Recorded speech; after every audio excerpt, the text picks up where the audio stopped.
కల్వకుర్తి పట్టణంలోని drunk and drive లో పట్టుబడ్డ 5 మందిని కోర్టులో ప్రొడ్యూస్ చేయడం జరుగుతుందని, ప్రతి ఒక్కరు కూడా పెండింగ్ లో ఉన్న ఛాలెంజ్ క్లియర్ చేసుకోవాలని, వాహనాలు నడిపే వారు హెల్మెట్ తప్పనిసరిగా ధరించాలని, ఇన్సూరెన్స్ ఆర్సీ పేపర్ ఖచ్చితంగా ఉండాలన్నారు. ఎస్ఐ మాధవరెడ్డి, పోలీస్ సిబ్బంది తదితరులు పాల్గొన్నారు. కర్నూలు జిల్లా మండల కేంద్రమైన గోసిగిలో వాల్మీకి సర్కిల్ నందు డిఎస్ఎఫ్ విద్యార్థి సంఘం ఆధ్వర్యంలో ధర్నా నిర్వహించారు.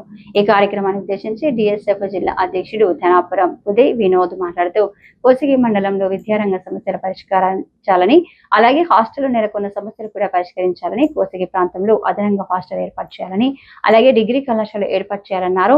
వెనుకబడినటువంటి ఈ ప్రాంతంలో గురుకుల పాఠశాలకు, అలాగే కేజీపీవీ పాఠశాలకు ఏర్పాటు చేయాలని డిఎస్ఎఫ్ విద్యార్థి సంఘంగా డిమాండ్ చేస్తున్నామన్నారు.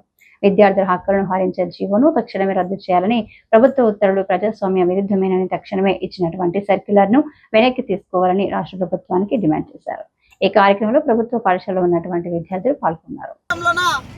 దాదాపుగా హాస్టల్ కానీ, డిగ్రీ కళాశాల కానీ, ప్రభుత్వ జూనియర్ కళాశాల కానీ, అందులో పనిచేసేటువంటి లెక్చరర్లు అయితేనేమి, విద్యార్థులకు ఏవైతే మౌలిక సదుపాయాలు ఏర్పాటు చేసుకున్నట్లున్నారో, ఈరోజు విద్యాశాఖ మంత్రి నారా లోకేష్ గారు కూడా ఈరోజు ఒకసారి కోసిగి ప్రాంతాన్ని రావాలి, ఇక్కడ ఉన్నటువంటి విద్యార్థి సంస్థలు ఏమనేది తెలుసుకోవాలి, ప్రజల సమస్యలు తెలుసుకోవాలి. అనేక సమస్యలు ఈరోజు కోసిగి ప్రాంతం, ఈరోజు రాయలసీమ పశ్చిమ ప్రాంతం వెనుకబడి ఉంది. మరి ఈరోజు కోసిగి ప్రాంతం కూడా పూర్తిగా వెనక నెట్టేశారు.